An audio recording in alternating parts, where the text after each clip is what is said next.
buenas noches, Venezuela. Bienvenidos todos a este su espacio. La Fuerza es la Unión, una tribuna abierta a la sociedad democrática venezolana para compartir con todos ustedes, más allá de cualquier distingo puntual, partidista o ideológico, la angustia, la preocupación, la justa indignación por lo que ocurre en nuestro país y también la certeza, la confianza, la esperanza de que trabajando juntos, de que remando unidos en la misma dirección, seremos capaces de construir la Venezuela de trabajo y de respeto, la Venezuela con alimentos y con medicinas, la Venezuela con democracia y con libertad, que todos necesitamos y que ciertamente todos merecemos. La Fuerza es la Unión es una presentación de frigoríficos NIS, el placer de la carne, ubicado en la planta baja del mercado municipal de Chacao. Es también una presentación de Supermercado Madrid, ubicado en la calle Páez de Chacao Diagonal, a la Plaza Bolívar de ese municipio. Bueno, queridos amigos, una cantidad importantísima de informaciones de diversa naturaleza, política, económica, social, se agolpan en las fronteras de la tarde-noche de este jueves 1 de junio. Bueno, ya estamos en la mitad del año, ya se nos fue la mitad del año. Me decía Caraquita que dentro de poco van a empezar las gaitas, y hay todavía gente que dice, bueno, es posible que el año se enderece, que termine de arrancar bien. No, es que este año ya está por la mitad, literalmente. El 30 de junio es la fecha de corte estadístico del año, es la mitad del año. Entonces es tiempo prudente para hacer ciertas reflexiones. Hoy además es no una efeméride, es un recordatorio amargo, pero que es prudente y necesario asumir. Hoy 1 de junio se cumplen 6 años de la suspensión del sistema de procura de órganos y tejidos. Y con este motivo, organizaciones como Codevida, Amigos Trasplantados y sobre todo Prepara Familia prepararon un video y difundieron hoy un llamado para que la comunidad nacional alce su voz, una su voz, demandando del Estado venezolano el que se respeten el derecho a la salud y el derecho a la vida de los pacientes que requieren un trasplante para poder recuperar la salud y sostener la vida. Tenemos en línea a Catherine Martínez. Catherine Martínez, como ustedes saben, es el alma, inspiración, fundadora, vocero de la organización Prepara Familia, esta organización que por asistir a los niños y a las madres del Hospital JM de Los Ríos ha tenido que acompañar el durísimo trance de niños, preadolescentes que han literalmente perdido la vida esperando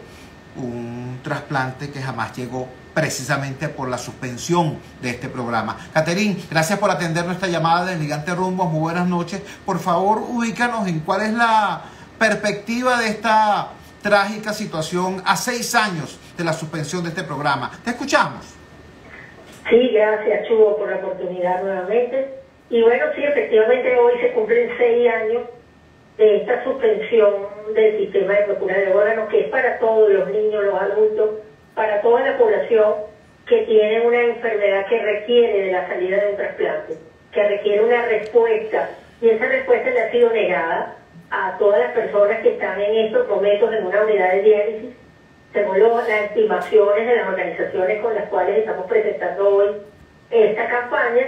Estamos hablando de que hay más de 6.600 personas que están en unidades de diálisis esperando por un trasplante renal o por la oportunidad de que le puedan hacer los exámenes y verificar si realmente hay una posibilidad de una respuesta. Igualmente hay una población importante esperando por exámenes para poder pensar y soñar en un trasplante de hígado. También estamos hablando de niños, niñas, adolescentes y adultos que esperan por un trasplante de médula ósea.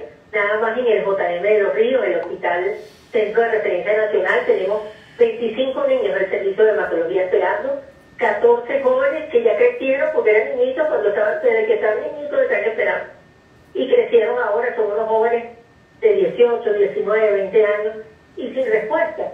Y bueno, nosotros, como siempre, Codevida y Amigos Trasplantados, nos unimos en esta lucha junto con Prepara Familia para visibilizar, para que la gente tome conciencia, pero sobre todo para que el Estado venezolano decida terminar con esta situación que es tan fuerte, que ha sido tan dura para 79 niños que ya en el servicio de nefrología no están.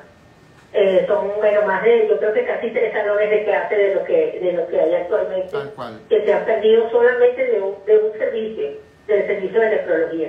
Y así como eso, bueno, hay muchísimas personas adultas, niños y adolescentes en otras partes del país que también han perdido su vida o que están en riesgo muy grave porque no hay una respuesta. Entonces necesitamos y exigimos al Estado que garantice el derecho a la vida, el derecho a la salud de la población que está a la espera de trasplantes, y que sabemos que esto va de la mano con la garantía del derecho a la salud en los hospitales públicos, en los ambulatorios. O sea, si no tenemos en un hospital ambulancia, servicio de agua regular, salarios dignos para el personal, tanto el personal de enfermería como el personal médico, bueno, mira, no hacemos nada. O sea, aquí tiene que haber realmente una inversión en políticas públicas de salud para que realmente podamos ver otro escenario, podamos ver un sistema de salud que comienza a fortalecerse, porque por los momentos lo que tenemos es un sistema de salud totalmente fraccionado.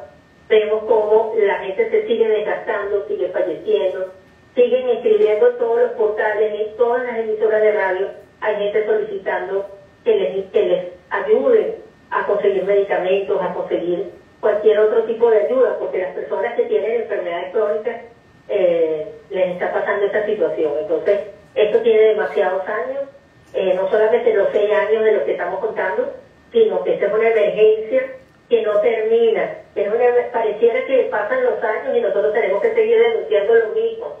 Y con dolor te digo que en los grupos de apoyo que tenemos de las madres, lo que vemos es, bueno, madres que ya están, que no van a colgar los guantes, que siguen luchando para para que sus hijos puedan tener la salud que requieren, la vida que es de calidad.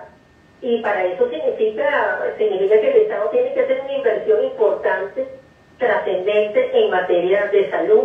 El sector salud está totalmente en ruina. Necesitamos realmente que, a pesar de todas las pequeños alcances que ha tenido la arquitectura humanitaria en materia de salud, que ha llegado, por ejemplo, a tener cobertura vacunal y otros esfuerzos que han realizado, pero se quedan cortos ante la grave emergencia que vivimos. Y el tema de los trasplantes, pues no puede pasar inadvertido, porque es un tema que para nosotros es fundamental, para todas las organizaciones que trabajamos en el sector salud. Lo que vemos es, no queremos seguir contando niños que fallecen, personas por enfermedades que siguen falleciendo, que se siguen complicando, o que siguen perdiendo su órgano porque no se les da la respuesta de tener los inmunosupresores completos, los protocolos en sus farmacias de alto costo. De verdad que ya esto es un grito, bueno, de muchísimas personas, de una población del interior del país, de Caracas, la gente desesperada. Sobre eso quisiera que nos ampliaras un poco más, Catherine, porque yo comprendo que buena parte de la población puede tener una disposición a ser solidario con este tema por razones obvias. El tema por sí mismo clama a la solidaridad de la gente, al corazón de la gente, pero hay dos aspectos que solamente quien está dentro del drama lo puede comprender. Uno, el origen mismo del asunto, porque no es que haya escasez de órganos. Tengo entendido, corrígeme si me equivoco, que se suspende el programa de órganos porque el Estado no tenía divisas para importar los inmunosupresores. Entonces, bueno, ¿cuál es el estado de esa situación cuando estamos viendo, por ejemplo, situaciones tan terribles como el desfalco de decenas de miles de millones de dólares en PDVSA o con los criptoactivos, etcétera, etcétera? Bueno, derroche de dinero por un lado y no hay dinero para los inmunosupresores, porque hasta donde sé el tema es ese. Al no haber los medicamentos que evitaban el rechazo de los órganos trasplantados, entonces se suspendió el trasplante de órganos de cadáver a vivo. Y una segunda cosa, que es esto que tú ya adelantabas, son 6 años, sí, de suspensión del programa, pero son estos 6 años que implican los años de la escasez, los años de la hiperinflación y los años de la pandemia. O sea, son 6 años, pero no años cualquiera, que han implicado un deterioro terrible de la infraestructura sanitaria. Háblanos de eso, por favor.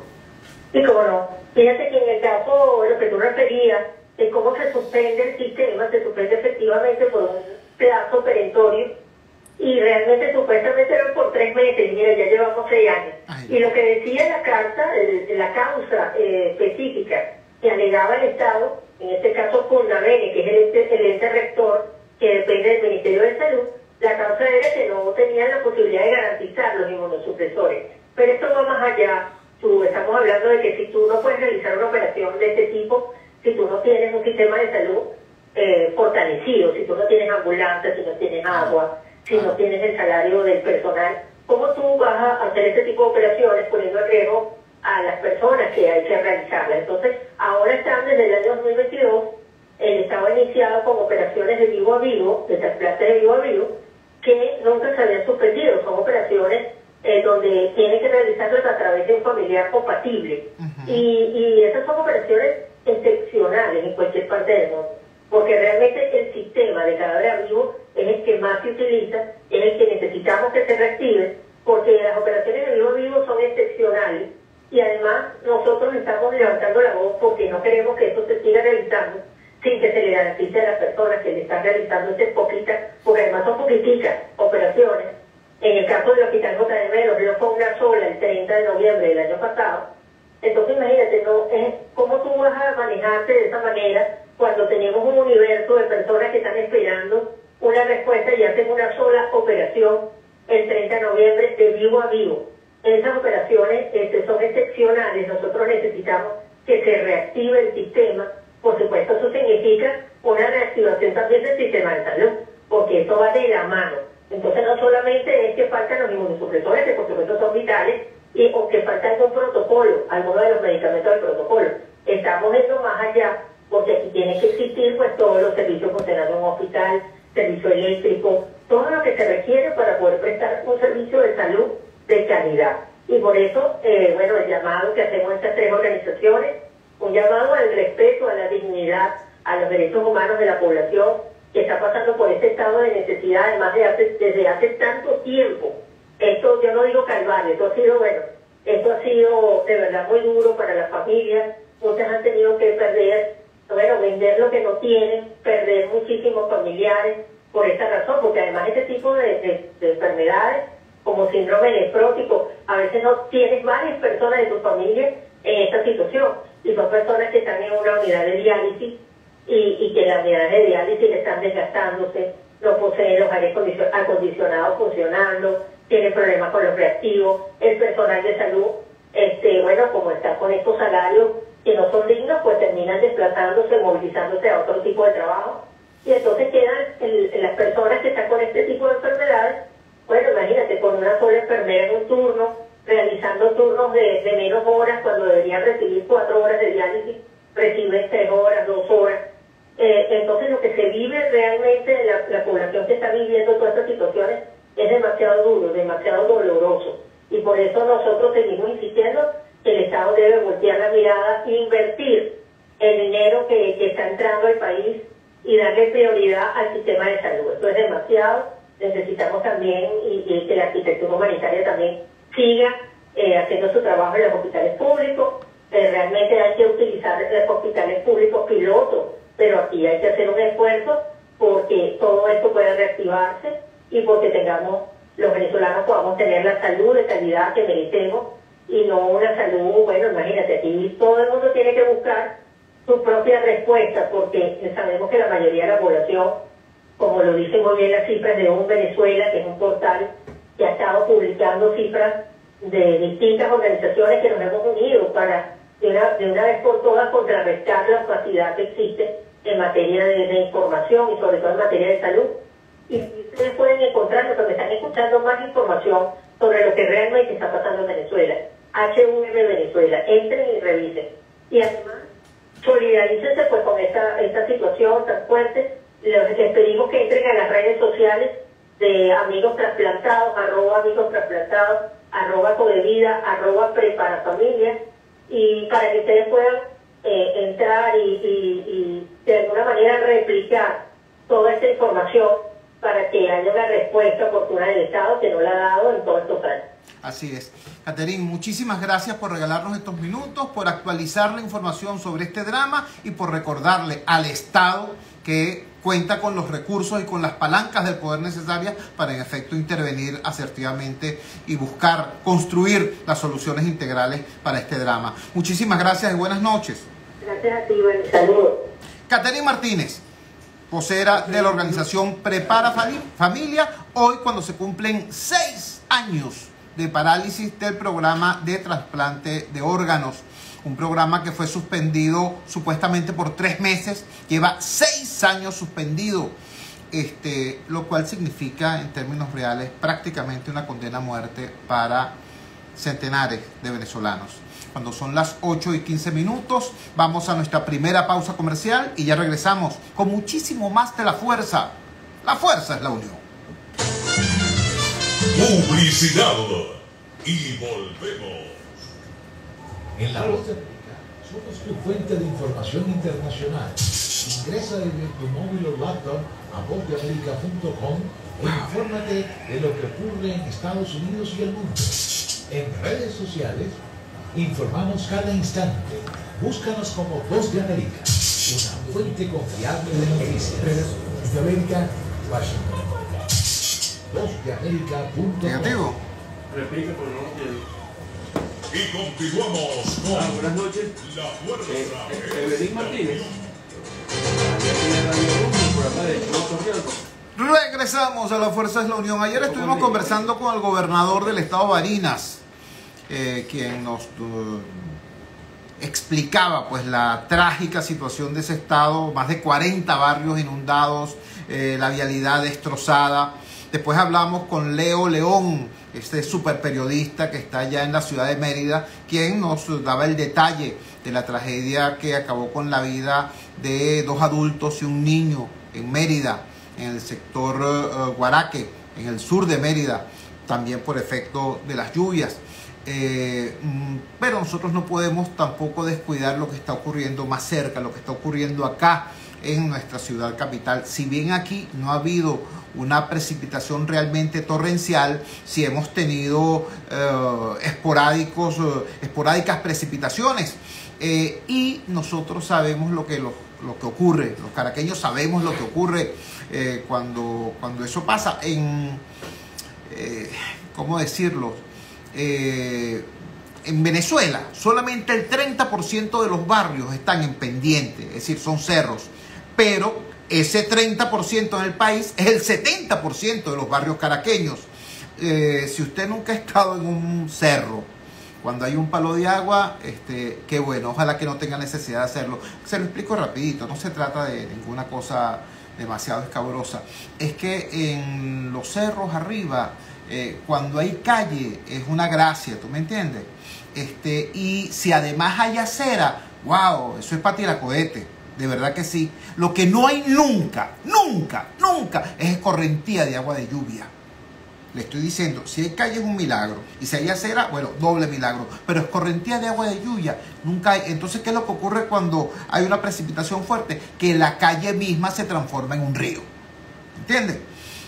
Bueno, y eso termina afectando todos los demás servicios, termina inundándose las tanquillas de la energía eléctrica, todo lo que usted se puede imaginar. Sobre el tema eléctrico en comunidades como la populosa parroquia de Antímano, en Sana Paz, en tiempo de sequía, ha sido una desgracia el servicio eléctrico. No me quiero imaginar qué es lo que va a pasar ahora que entre la situación de lluvia. Para que nos hable de eso, tenemos en línea a Evelyn Martínez. Evelyn Martínez es una muy importante dirigente comunitaria de la ciudad capital, es coordinadora de la Asociación Civil Rural de los Barrios y es habitante de Antímano. Evelyn, gracias por atender nuestra llamada de Gigante Rumbo. Buenas noches. Cuéntanos, ¿cómo está el tema del servicio eléctrico en general hasta ahora? ¿Y qué puede ocurrir o qué es lo que ocurre siempre cuando arrancan las lluvias? Te escuchamos.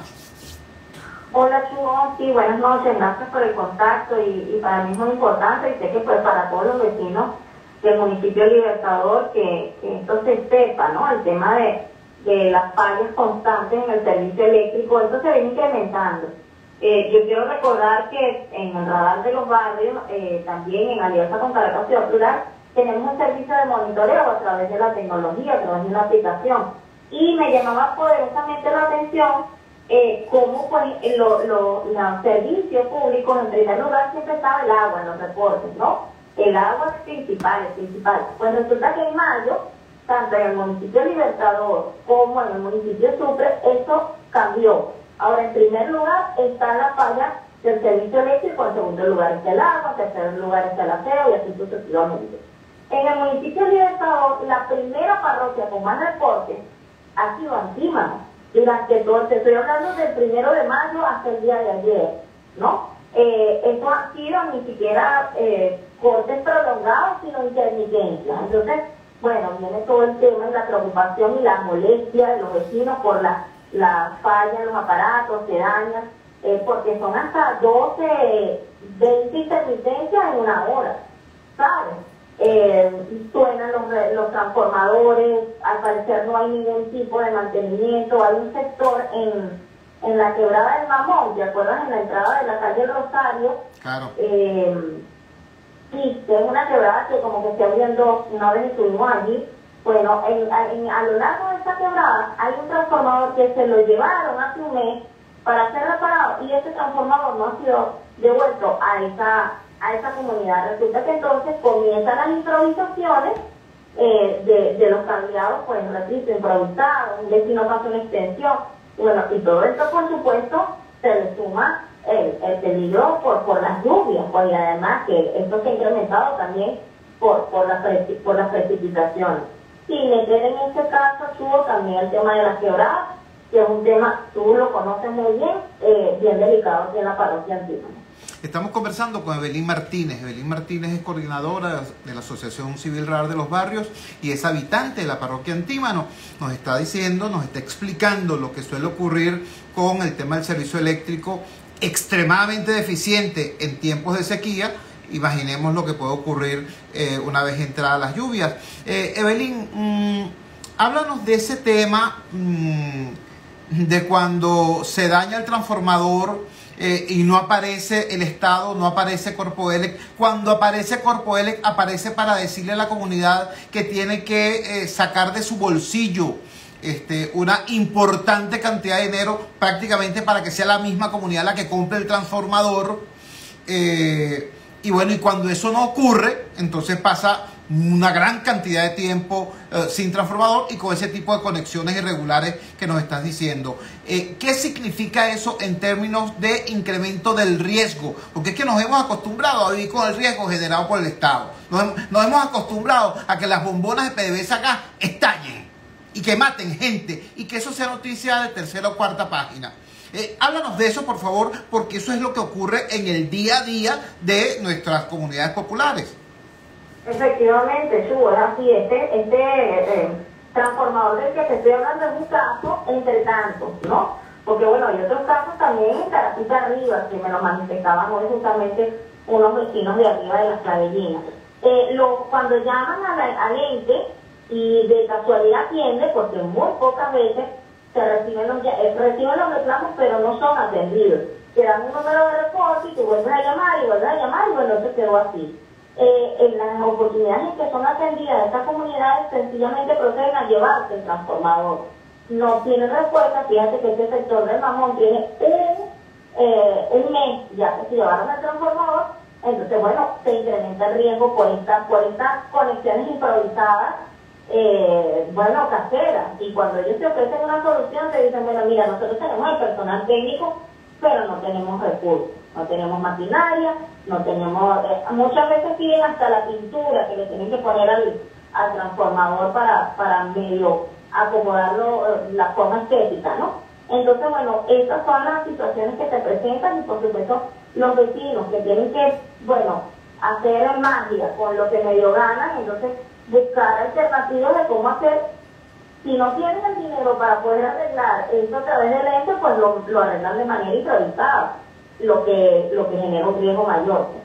Estamos conversando, repito, para quienes se incorporan recién a la transmisión, con Evelyn Martínez, coordinadora de la Asociación Civil Radar de los Barrios y habitante de la parroquia Antímano en el suroeste caraqueño. Para quienes nos escuchan fuera de Caracas, Antímano es una populosa parroquia. Alguna vez fue el sitio de lujo, era el lugar donde los ricos de Caracas iban a atemperar, a pasar vacaciones. No por casualidad, la casa de descanso de vacaciones del presidente Antonio Guzmán Blanco estaba en Antímano, precisamente por eso. hoy forma parte de la periferia pobre del suroeste caraqueño.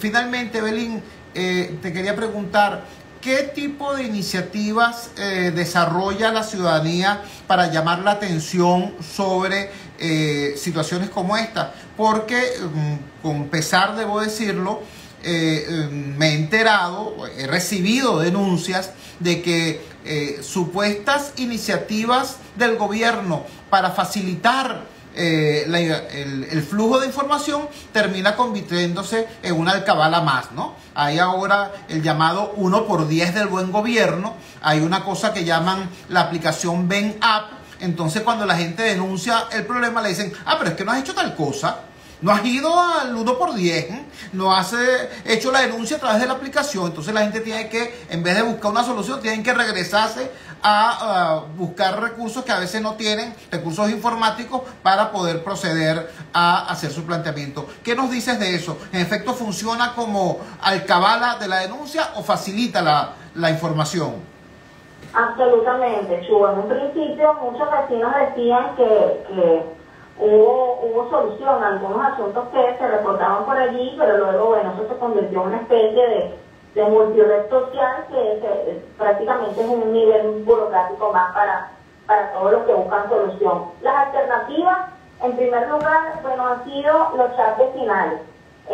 Por ejemplo, en Antímano hay 3, casi todos somos los mismos vecinos de diferentes sectores de toda la parroquia. Afortunadamente, bueno, la gente ha buscado, mira, cómo nos organizamos, dónde nos metemos, cómo te aviso, y que no tiene cómo, por ejemplo, hacer los reportes a través de la aplicación.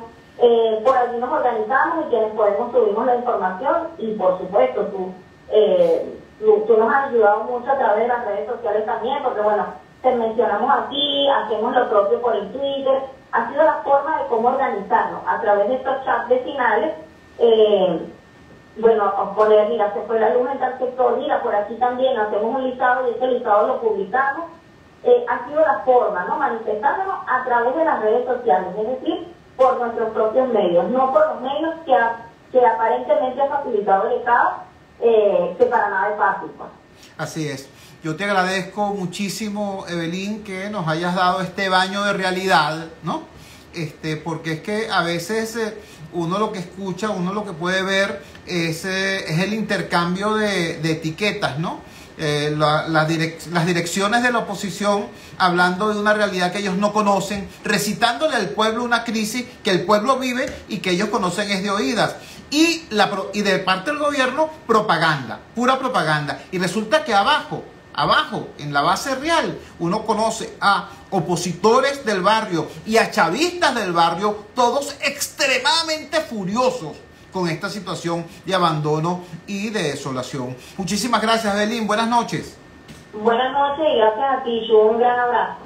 Evelyn Martínez, directora de la Asociación Civil Radar de los Barrios, hablándonos del tema de la entrada de las lluvias y su impacto sobre el sistema eléctrico. Dice, en Sana Paz, en plena sequía, pueden haber hasta 12 apagones en Antímano. No nos queremos imaginar lo que puede ocurrir si entra con fuerza, como está pasando en Barinas, como está pasando en Mérida, la onda tropical. Cuando son las 8:28, vamos a la siguiente pausa comercial. Vamos a identificar la valiente señal del gigante Rumbos y ya regresamos con muchísimo más de La Fuerza.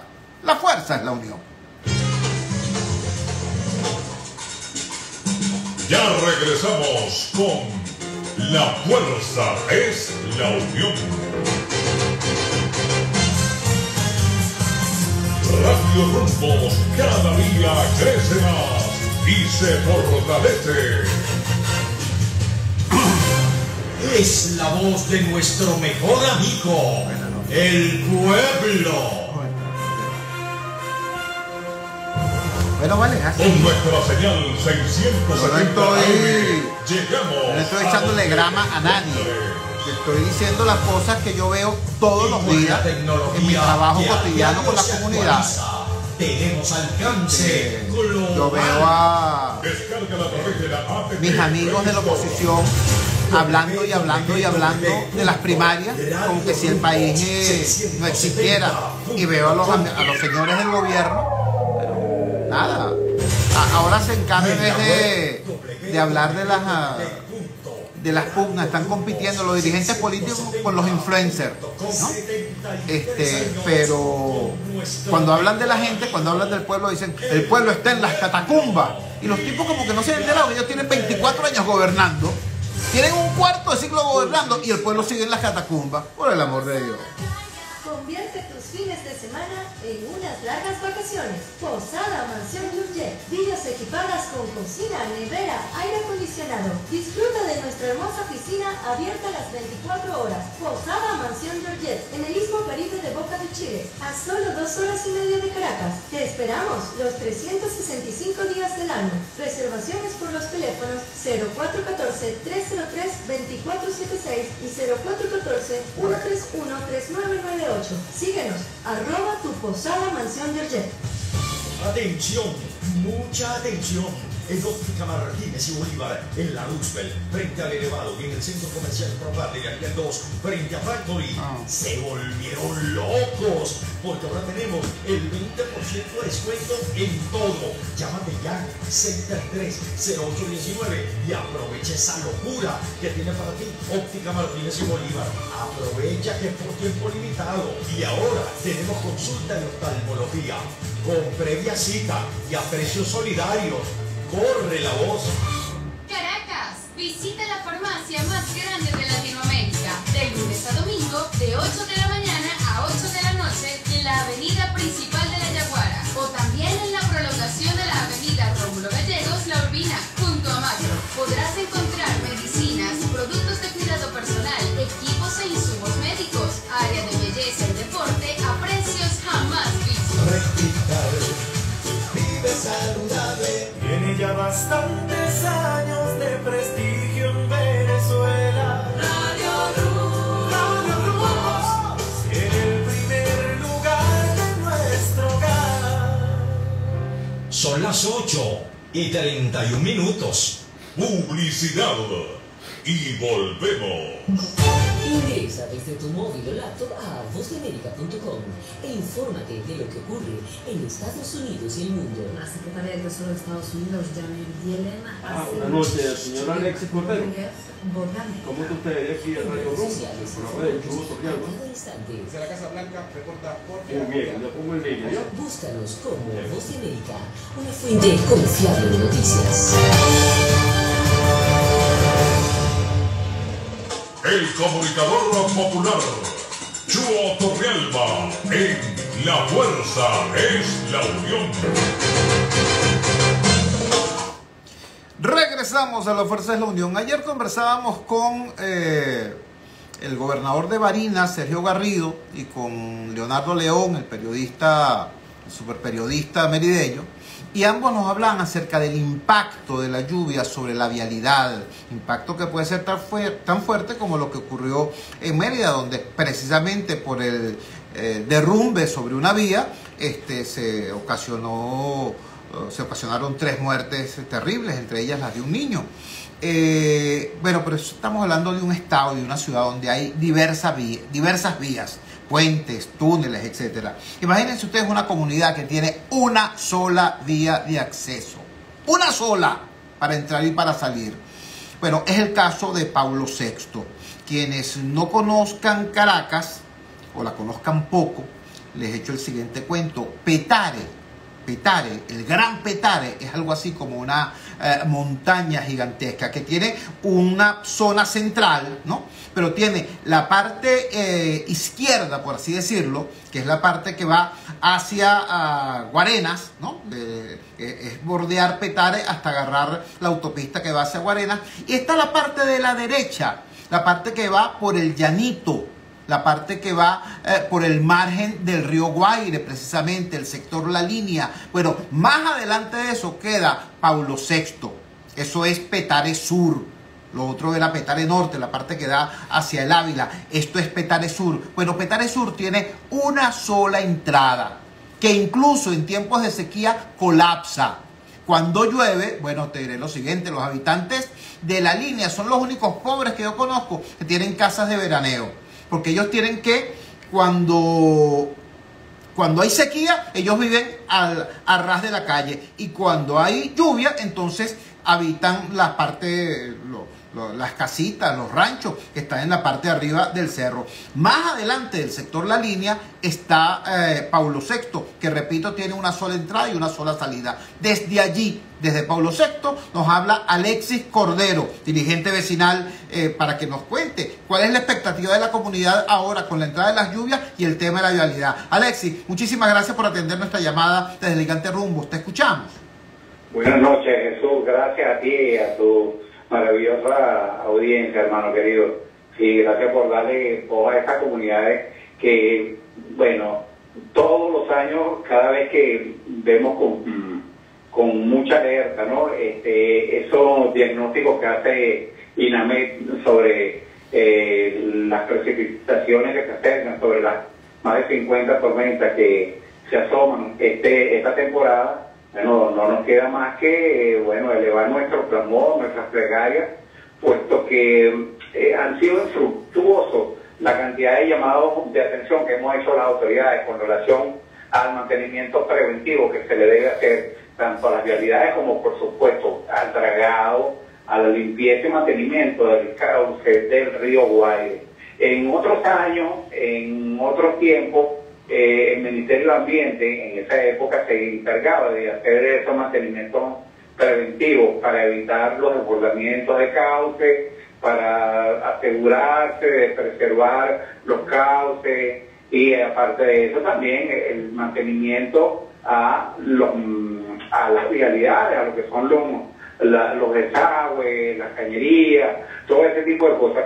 Bueno, vemos como cada año se vuelve cada vez más difícil que se logre dar ese tipo de respuesta. Fíjate, el año pasado levantamos nuestras preocupaciones por eventos que se dieron en nuestras adyacencias, llámese el sector El Llanito, Línea Jovita, la vía hacia Pablo VI, la cual, como tú lo mencionaste, lo reseñaste muy bien, actualmente tenemos una sola vialidad, producto de una cantidad de cosas.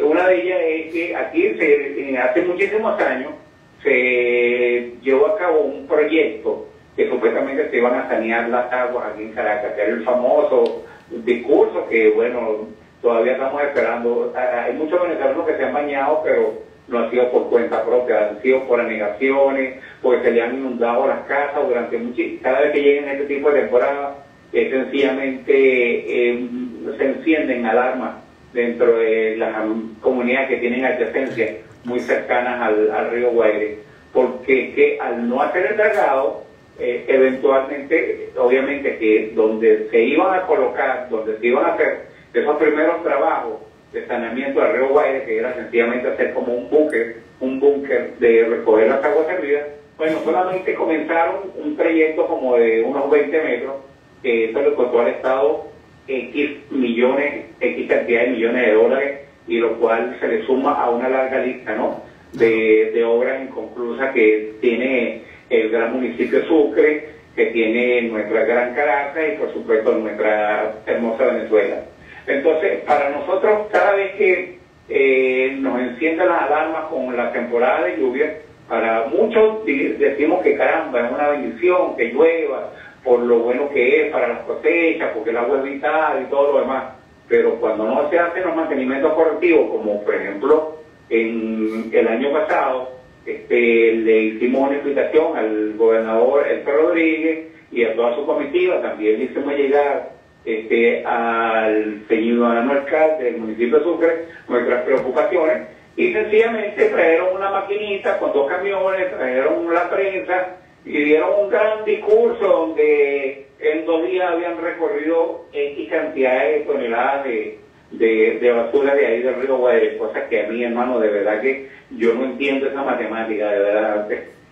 Me disculpa de verdad la llanza, pero es que fue una cosa que fue demasiado jalada por los pelos, ¿no? Ese discurso que dieron donde se anunciaba que habían recogido cualquier cantidad de sedimentaciones que arrastra el río Guaire, cuando todos nosotros que pasamos por ahí a diario, sencillamente vimos la máquina ahí desarmada, trabajó 2 días nada más, Mientras le tomaron la foto, de resto la máquina estuvo ahí descansando. Esta temporada también comienza con esa misma angustia para nosotros, porque esta vez no hemos visto tampoco en ninguna parte del gobierno que se haya abocado en buscar la prevención. Los únicos que sabemos que siempre están atentos ante esto son los héroes de Naranjado, que bueno, los ven montando guardias, están pendientes de los niveles, que no se vayan a salir de sus causas, como son la gente de Protección Civil. Pero aparte de ellos, de verdad que es punto y aparte, ¿no? Con relación a lo que llamamos autoridades, ¿no? Que son los encargados de hacer los mantenimientos correctivos, obras públicas del municipio de Sucre, un llamado a ellos, también a la gobernación de Miranda, a través de su secretaría de gobierno, a través del gobernador y a los niveles más altos del Ejecutivo Nacional, que le elevamos el clamor de miles y miles y miles de ciudadanos que hacemos vida aquí en el municipio de Sucre, y que por supuesto ya sencillamente basta uno con averiguar un poquito para darse cuenta de la cantidad de tragedias y calamidades que esto ha venido arrastrando, y por lo tanto esto dispara automáticamente el nerviosismo cada vez que vemos que caen 2 gotitas de agua, a menos de que los servicios públicos se disparan. Caen 2 gotitas de agua y la electricidad, cosa que es un tema aparte, pero que bueno, no deja de ser justo y necesario mencionarlo. Es así. Alexis, queremos agradecer enormemente que nos hayas regalado estos minutos y que nos hayas puesto al tanto de cómo, avanzan las inversiones supuestas, los millones, etcétera, etcétera, pero los problemas quedan igualitos. Un gran abrazo y buenas noches. Gracias, Jesús. Gracias a ti, hermano. Alexis Cordero, dirigente vecinal de la zona sur de Petare, concretamente de la urbanización Paulo VI. Cuando son las 8:42 minutos de la noche capitalina, vamos a nuestra última pausa comercial y ya regresamos con muchísimo más de La Fuerza. La fuerza es la unión. Publicidad. Y volvemos. Conéctate con la Voz de América desde tu móvil o en tu laptop. Escribe vozdeamerica.com y entra a un mundo de información. Vozdeamerica.com. Somos tu fuente de información internacional. Vozdeamerica.com. Un mundo de información y una fuente confiable de noticias. Desde la Casa Blanca reporta Jorge Agobiano, de la Voz de América. Ángela González, Voz de América, Nueva York. José Parralete, Voz de América, Miami. Vozdeamerica.com. Y buenas noches, señor Ramón Ojeda. La fuerza es la unión. Aquí de Radio Rumbo, Regresamos a La Fuerza es la Unión y ahora vamos a conversar con otro dirigente comunitario caraqueño.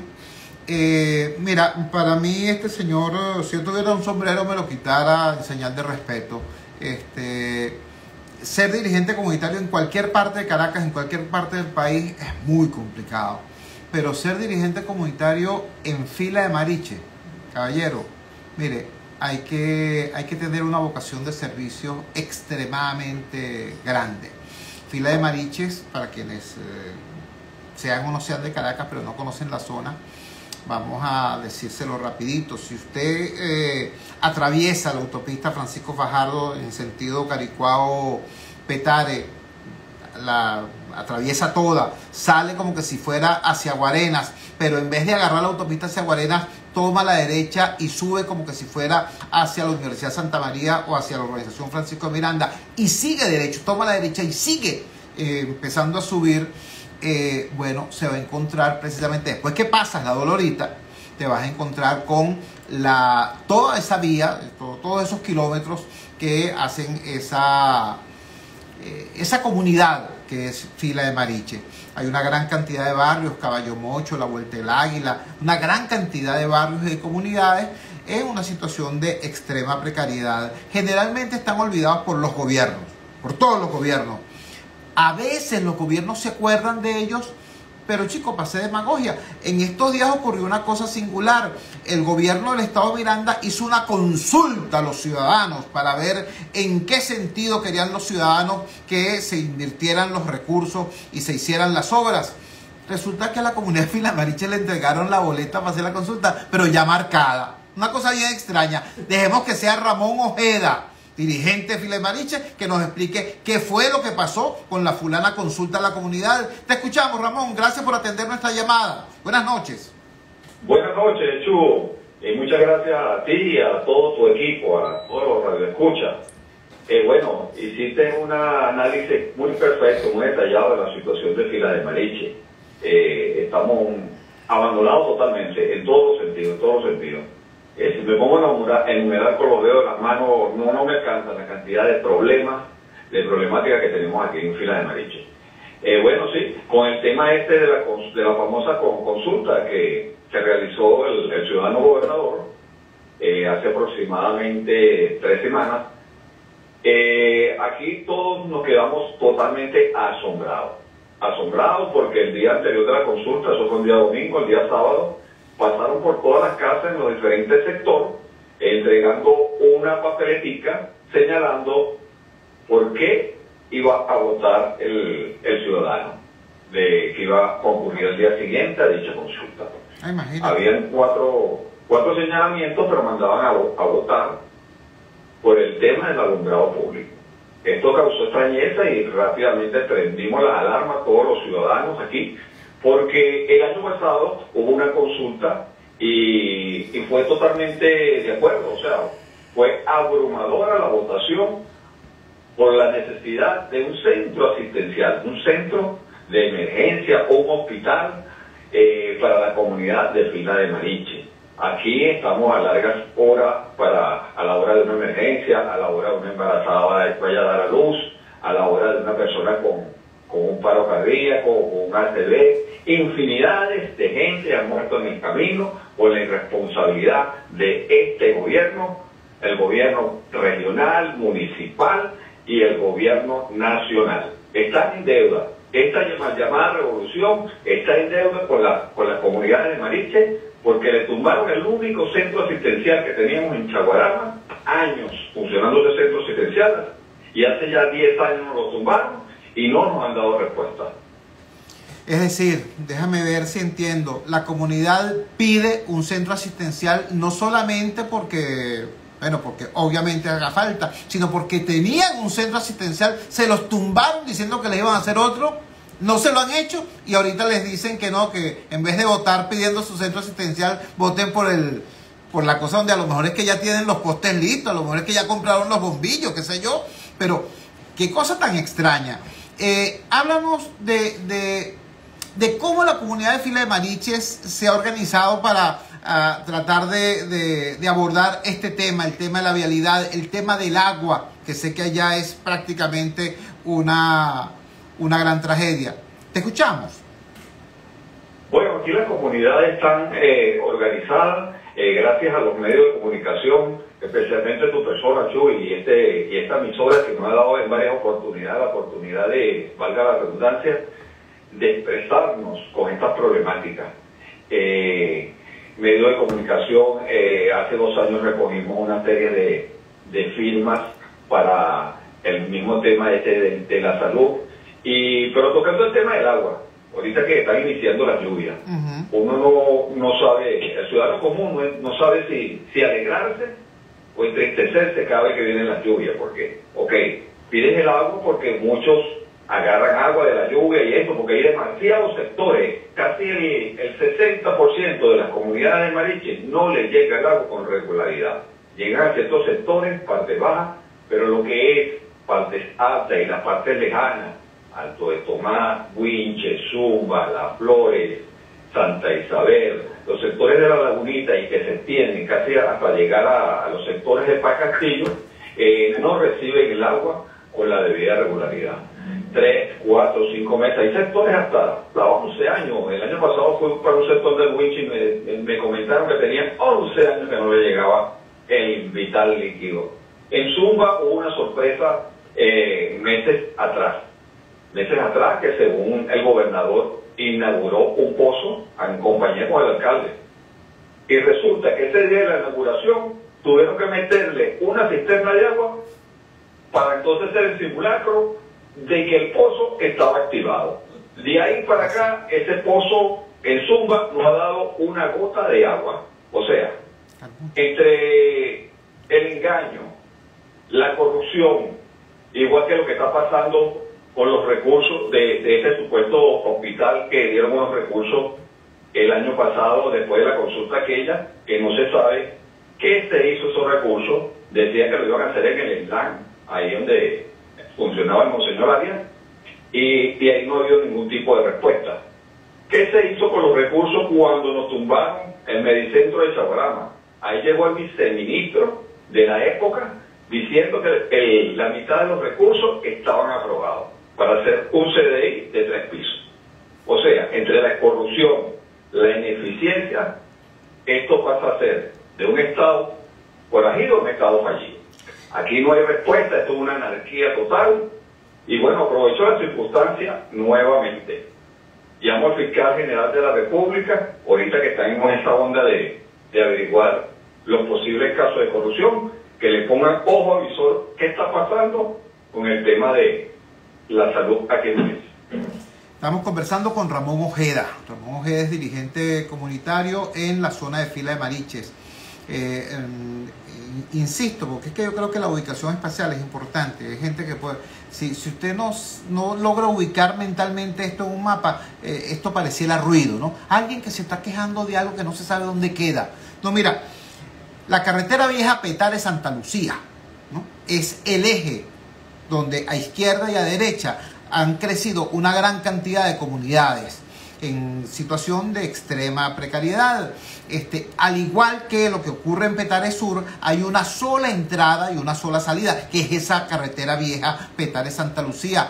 Usted no me lo va a creer, pero hay zonas de esa carretera donde está tan destruida la zona, tan destruida la carretera, que para avanzar 800 metros, la cola se tarda 1 hora y media, 2 horas. Sí, algo así como para usted y para mí, que estamos en la zona urbana de Caracas, decir, vamos para Maracay, 1 hora y media.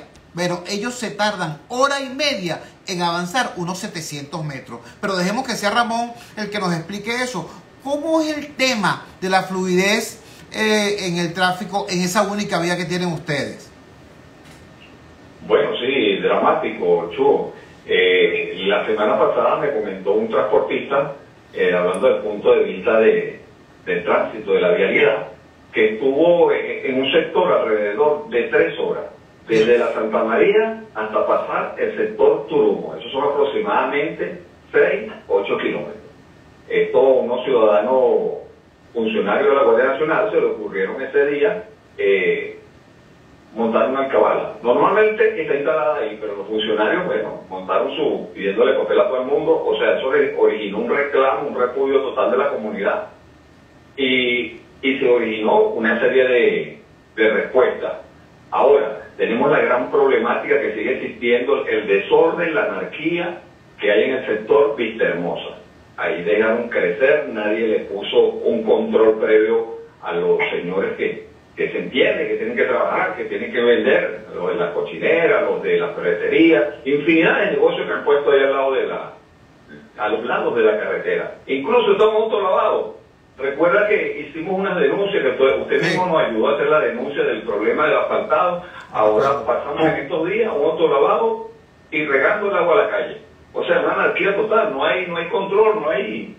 Los gobiernos municipales, los concejales, los gobernadores, los diputados están desaparecidos en acción. No tienen cable a tierra. Con este mismo tema de la carretera, vemos que la carretera está totalmente destruida, hueco por doquier. Y en estos días se le ocurrió el mundo al revés, por decirlo así.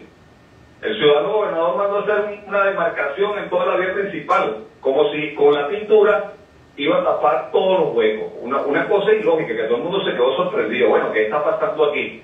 Si aquí lo esencial y lo básico es que primero reparen la carretera, la bacheen, hagan los correctivos y no con una pintura para hacer el parapeto. Pero totalmente destruida la carretera Petare de Santa Lucía. Ramón, quiero agradecerte enormemente que nos hayas atendido y que hayas actualizado la información de la ciudadanía sobre lo que está ocurriendo en este trozo de nosotros mismos, porque es que tú te pones a ver y uno dice, bueno, sí, porque es que eso es Mariches, que queda ya lejos, Y resulta que tú te metes en cualquier parte de Caracas y, bueno, y lo que uno encuentra es destrucción, pues, destrucción. Bueno, hay casos donde la cosa ciertamente es más exagerada. Si en este momento te estuviera escuchando el fiscal general de la República, si en este momento te estuviera escuchando el ministro de Transporte, si en este momento te estuviera escuchando esas personas que tienen los recursos, la autoridad, la obligación de dar respuesta a situaciones como esta, ¿cuál sería tu mensaje, Ramón? Bueno, mi mensaje es que se pongan las manos en el corazón. Estas son comunidades totalmente deprimidas.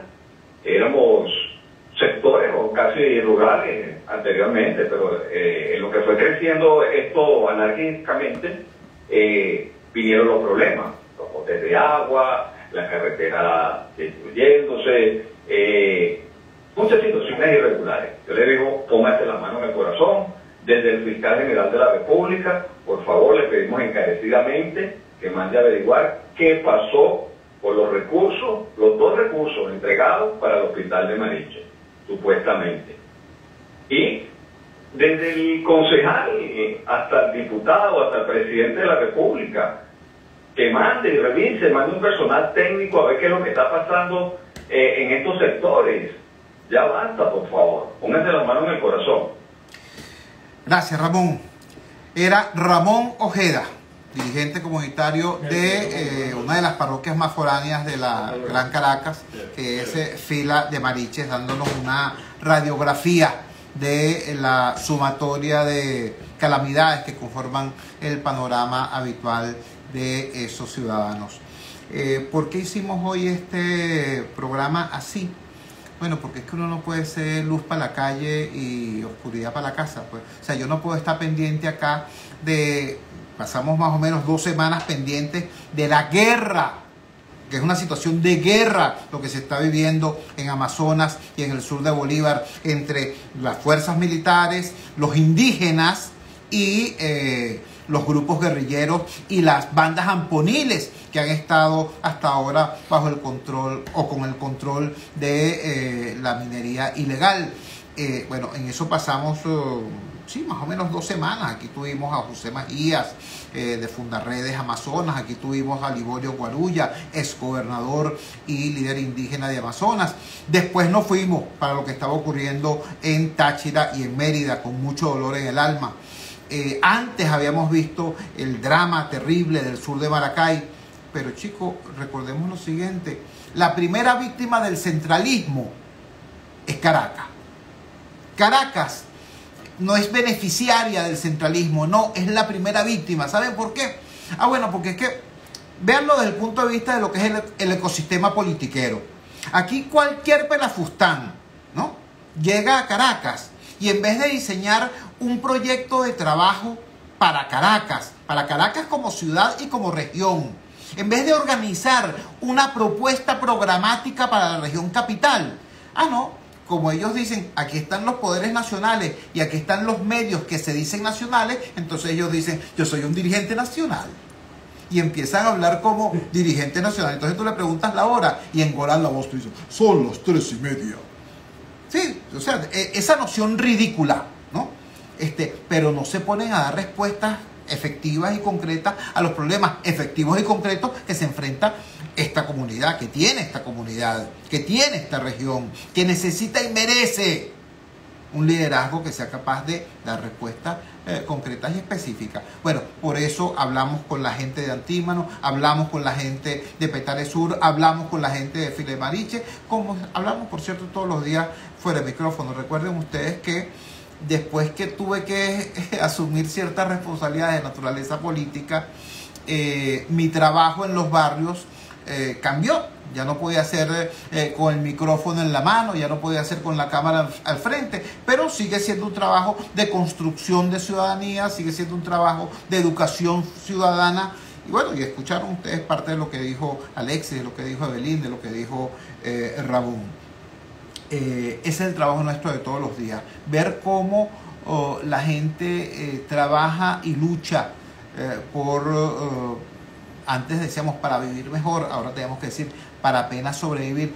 Yo sí quiero que les quede muy claro lo siguiente: lo que está planteado en los sectores populares allá, en Filemariches, en Caballo Mocho, allá en Petare Sur, a los alrededores del núcleo endógeno Argelia Laya, y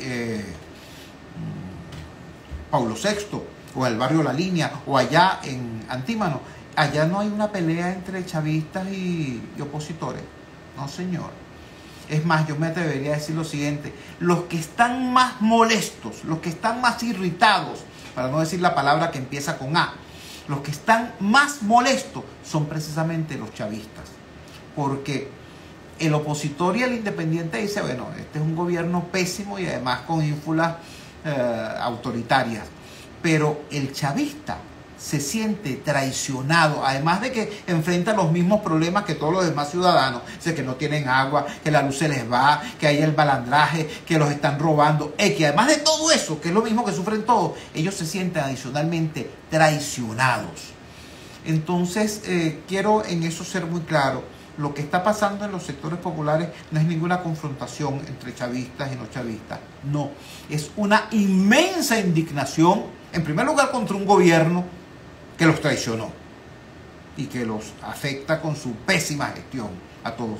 Y en segundo lugar, hay que decirlo y reconocerlo también, con una oposición que hace oposición en las redes, que hace oposición en Twitter, pero que no se mete, ¿no?, a llenarse de barro los zapatos y los ruedos de los pantalones para entender de primera mano qué es lo que está pasando, ¿no?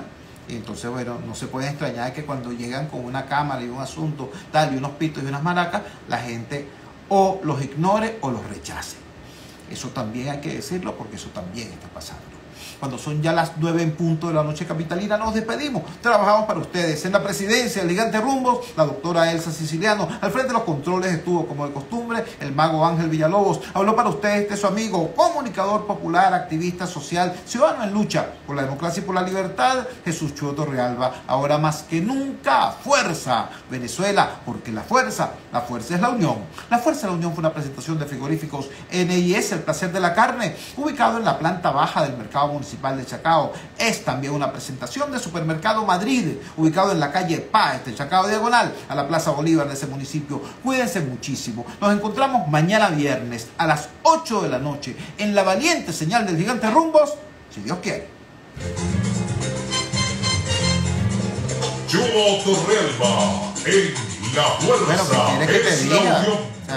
Yo digo la verdad, yo quisiera poder decir, no, porque es que el liderazgo opositor está metido de pan y cabeza en los sectores populares, construyendo esperanza. Bueno, yo quisiera poder decirlo, pero es que no es así. Lo que sí debo decirles, entonces, es lo que estoy diciendo: métanse, y métanse no con el complejo de tener charretera, métanse no para que los aplaudan, métanse a ayudar de verdad.